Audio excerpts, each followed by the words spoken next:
My name is Shirley Annan. Robert Frimpong Manso translates the news into sign language. We start off with the health segment, and the health segment is brought to you by Ernest Chemist. About 46,200 persons who received the first dose of the AstraZeneca vaccines in March this year are expected to be fully vaccinated this week in Greater Accra. The exercise, which is ongoing in 25 districts across the region, was highly patronized. On a visit to some centers within the Kole-Klote district, queuing began as early as 5 in the morning, but for initial technical challenges, the first day of the exercise has been without any untoward incidents. A report by Sarah Ofori.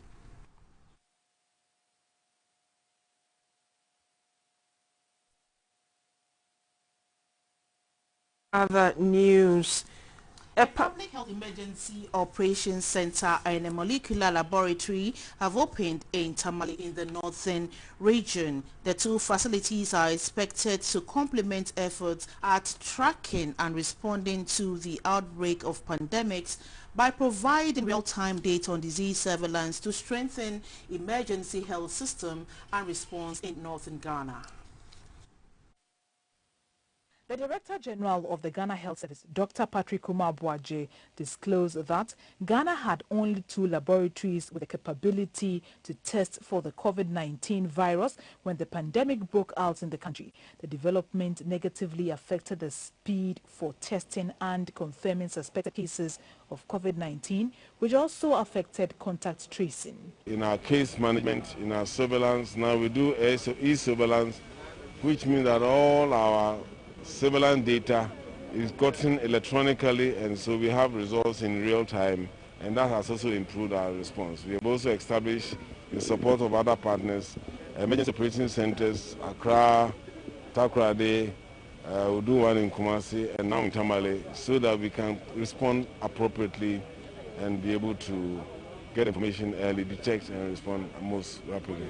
The U.S. government, through the Center for Disease Control and the Korean International Cooperation Agency, KOICA, funded the project. The U.S. Ambassador to Ghana, Madame Stephanie Sullivan, said the project is a demonstration of the U.S. government's commitments towards Ghana. The pandemic won't end at home until it ends worldwide. So we will continue to explore opportunities with Ghana under the Global Health Security Agenda to fight the current COVID-19 pandemic and be prepared for any emerging public health threats. Some collaborating partners include the Center for Disease Control and Prevention, CDC, the World Health Organization, the University of Ghana, and the Ghana Health Service.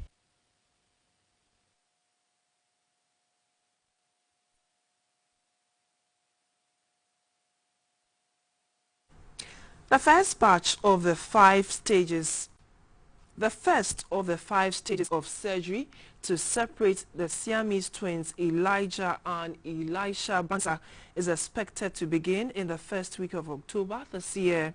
This follows the release of 14,394,397 Ghana cedis by government towards the surgery. 3 million cedis of this has been allocated for consumables, while the remaining 11.9 million to procure equipment. A report by Sarah Ofori. A check for 14,394,397 Ghana cedis was presented by the Chief of Staff, Ms. Frema Oseo Pari, accompanied by the Minister for Health, Mr. Kweku Ajiman-Meinu, and received by officials of the Ghana Health Service. It makes good government's promise to absorb the entire cost of the surgeries to separate the Siamese twins. The money has been fully released, and this was made up of 3 million for consumables, and then the rest 11.9 million for equipment. We want to encourage our experts. What you are trying to do is something that will turn the scales of health care in Ghana.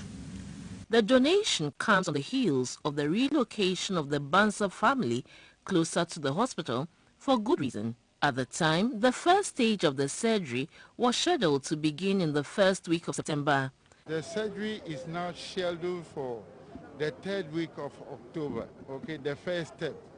And remember, there are 5 steps of the surgery. So we are just beginning, okay, because the equipment has to be installed. We have to practice with the new equipment before we start the surgery. A team of 166 specialists, most of whom are from the United States, are expected to participate in the surgery. Meanwhile, the twins are thriving well. 04 GBC News, Accra.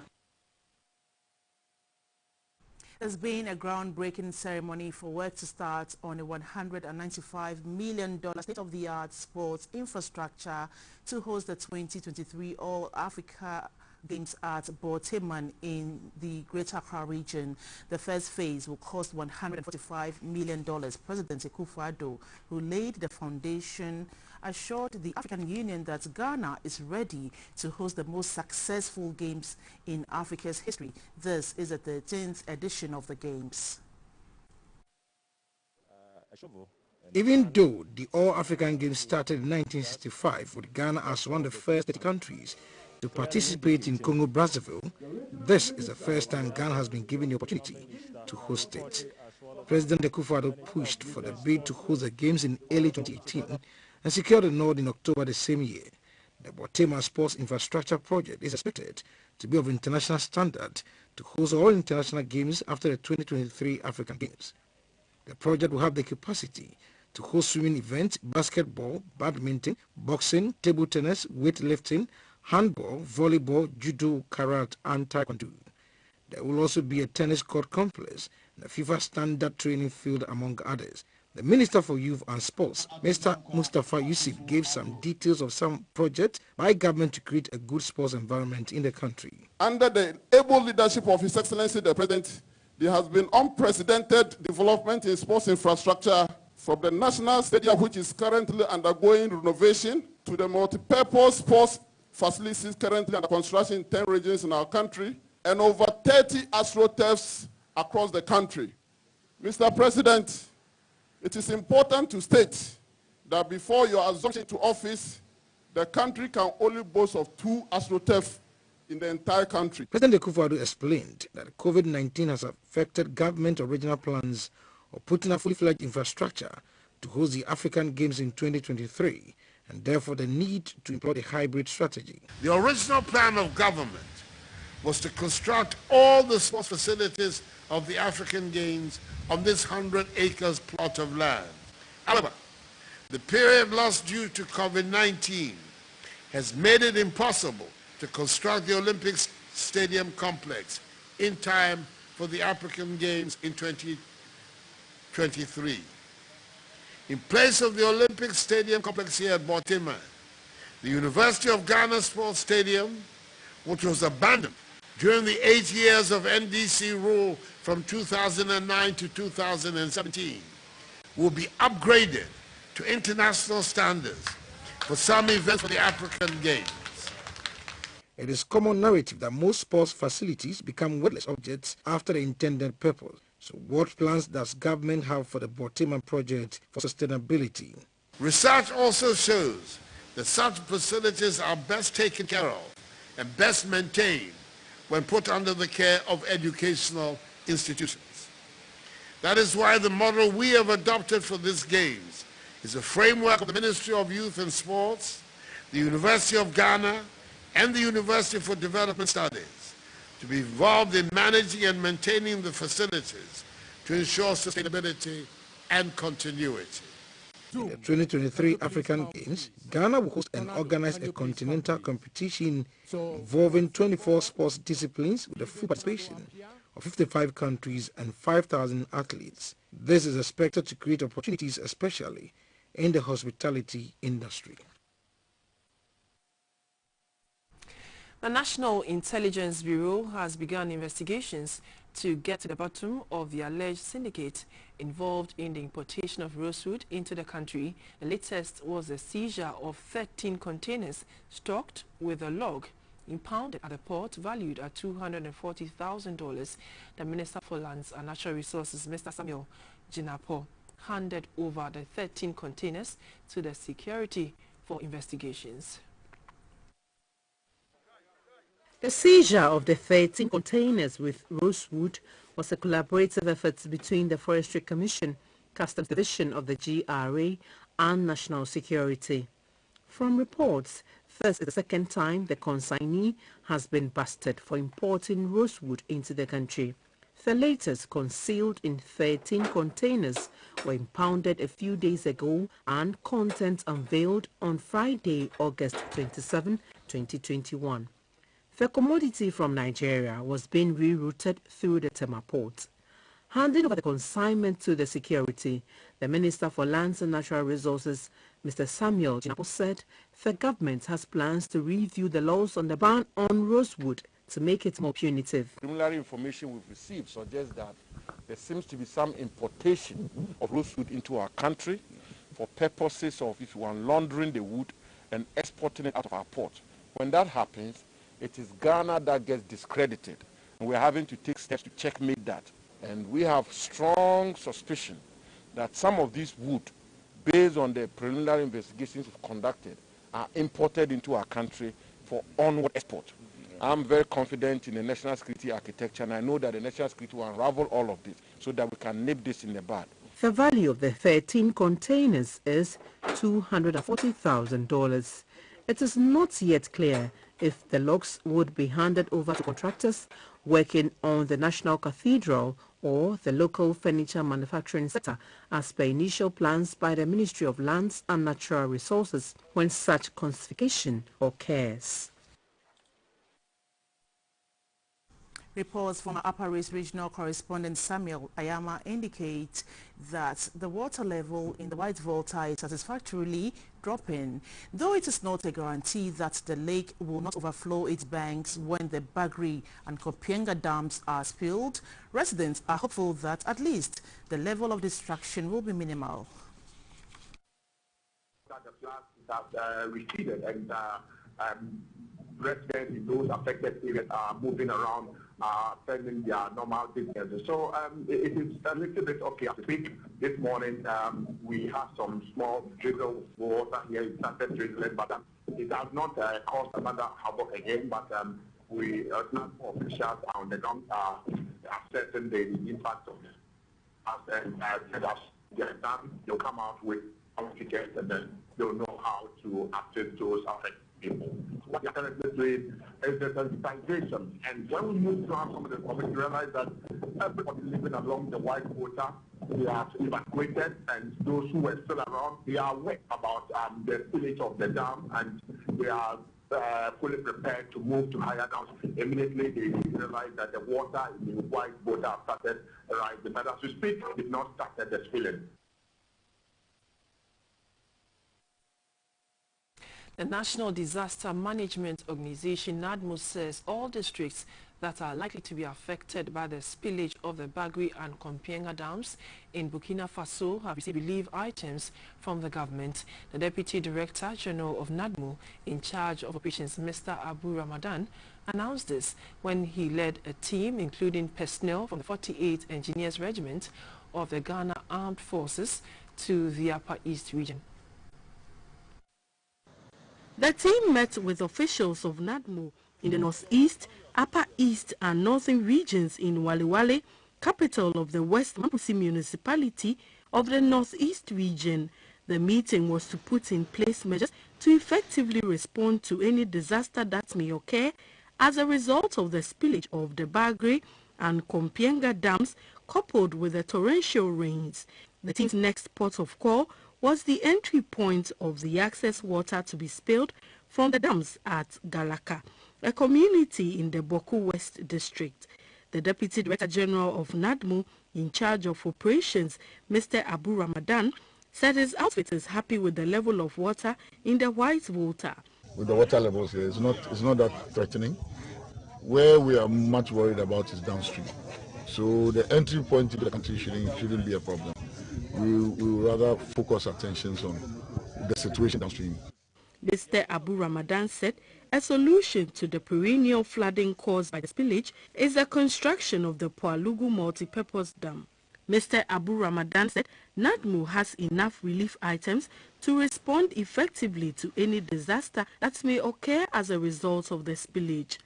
A resident of Galaka, a farming community in the Boku West district, appealed to government to provide them with canoes and subsidized fertilizer. The torrential rains in the past 3 weeks have rendered most of the roads unmotorable.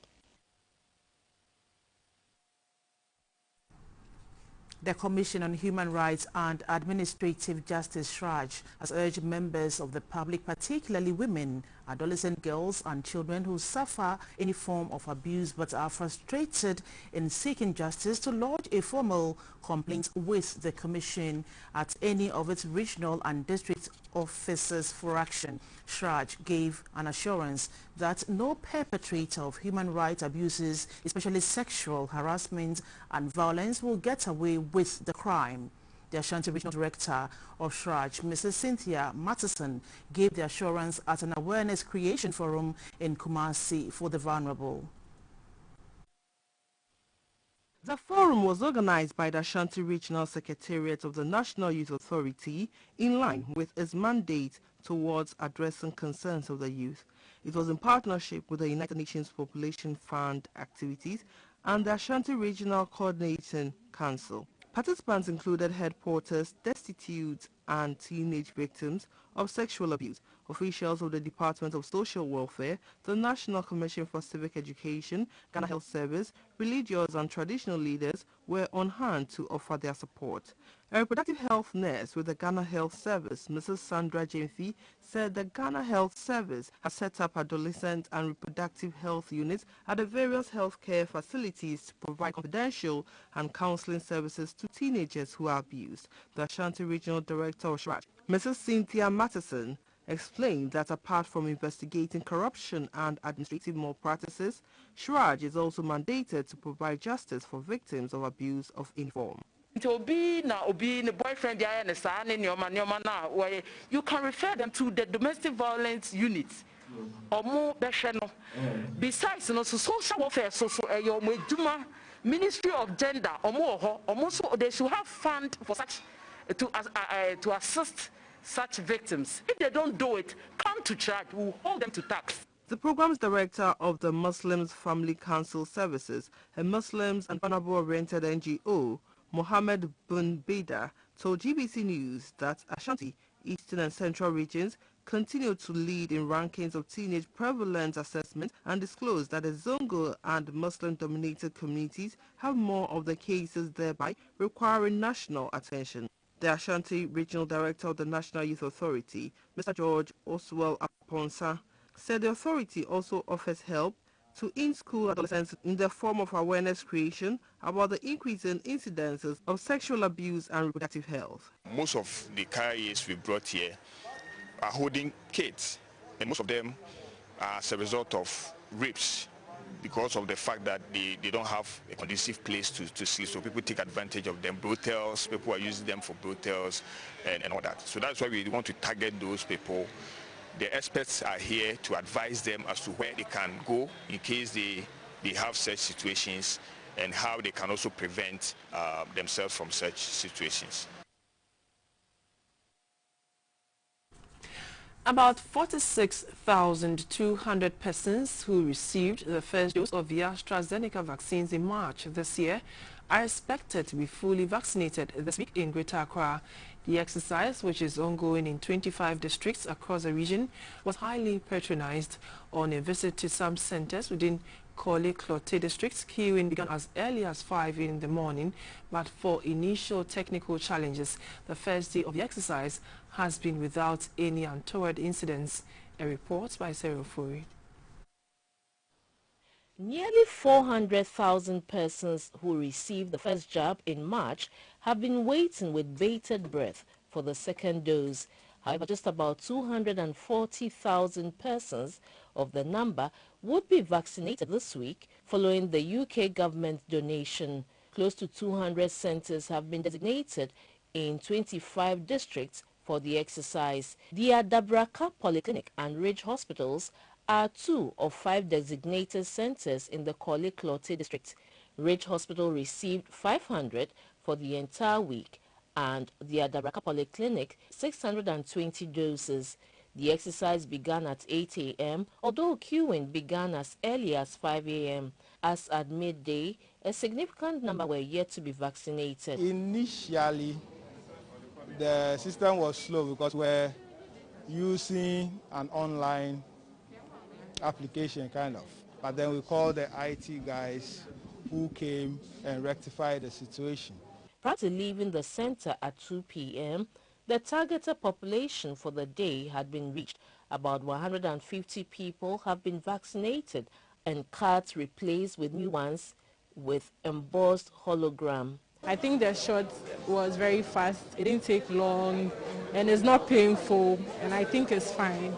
Yes, more than 6 hours. I was bent on doing it today, so I devoted the whole day for it. Although the exercise is scheduled to end on the 4th September 2021, about 200,000 people yet to receive their second dose will remain outstanding. Sarah for GBC News, Accra. And to a very sad story, 3 students of the Volo Senior High School in the Volta region met their deaths when they were knocked down by a vehicle at Adidome in the Central Town constituency of the Volta region. According to eyewitnesses, the students were returning from school. Lochu Prosper, 21, Amevo Prosper, 22, and Apochi Enoch, 26, the assemblyman of the area, Azia Toche, said the 3 students who live in the same house boarded a motorbike to return home after school. He said news later reached the family that the students had been knocked down by a commercial vehicle carrying people from Zemani to Sogakopa, all in the Volta region. He said upon reaching Adidome, the driver, in an attempt to avoid running into a herd of cattle, hit the students on the motorbike instead. They were rushed to the Volta River Authority Hospital at Akonsumbo, but were pronounced dead on arrival. The bodies have been deposited at the VRA morgue, awaiting autopsy as the police commenced investigations into the incident.